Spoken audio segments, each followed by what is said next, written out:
Good afternoon. These are your BYU-Idaho radio evening headlines for Monday, July 13th, 2026. Thanks for listening. I'm Noah Allen. A second case of measles recently surfaced in Teton County, Wyoming. According to a news release from Grand Teton National Park, the Wyoming Department of Health is looking to track down all who may have come in contact with the disease to stop the spread of the disease in the area. Grand Teton National Park says people may have been exposed in several areas, including Coulter Bay Convenience Store and the Coulter Bay Cabin Office on July 7th, and Smith's Food and Drug and Wendy's on July 5th in the Grand Teton area. Measles is highly contagious and is transmitted through the air via coughing or sneezing. Anyone who may have come in contact with the disease should check themselves for 21 days from the time they were exposed.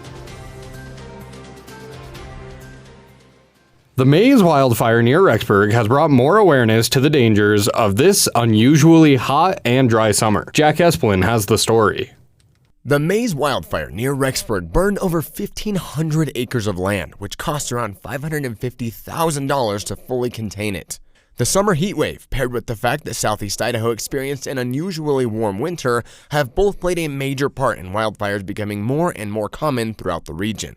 We just didn't get the snowpack, and everything seems to be warming up earlier, drying out earlier. It's just kind of an odd season. It's been a drought in several areas for several years now. So the fuel moisture is really low.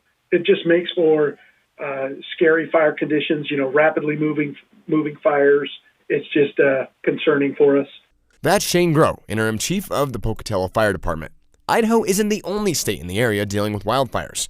Groh says the Cottonwood Fire, which began at the end of June in Utah, forced Utah to evacuate multiple cities and apply a fireworks ban throughout the whole state in preparation for the 4th of July.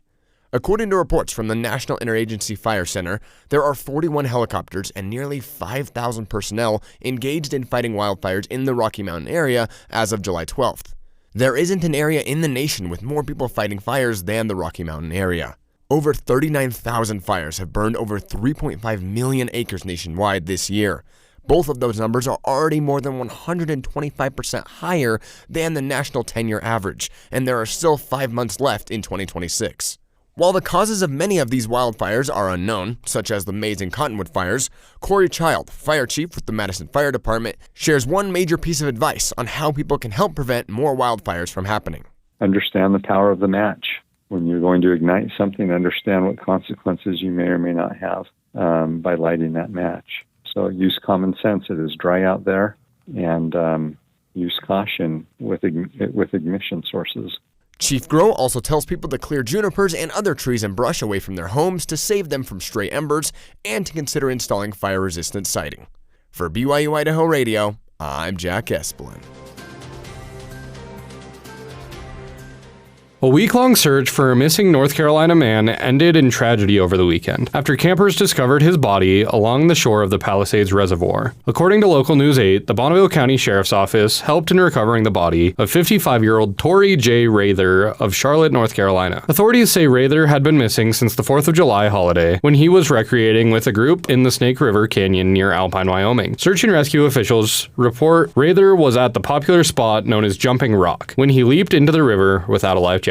Investigators say he was quickly caught in a swift, powerful current. Members of his group made several desperate attempts to pull him to safety, but he was swept away. Multiple agencies had been searching the Snake River Canyon area for a week before campers spotted Rather's body on Saturday. These have been your BYU-Idaho Radio evening headlines for July 13th, 2026. Thanks for tuning in. More news, interviews, and great content are available on our podcast feed. Just search for BYU-Idaho Radio on your favorite podcast apps. We're on YouTube, Spotify, Apple Music, and more. You can also just ask your smart speakers to play KBYI 94.3 FM. This is BYU-Idaho Radio, and I'm Noah Allen.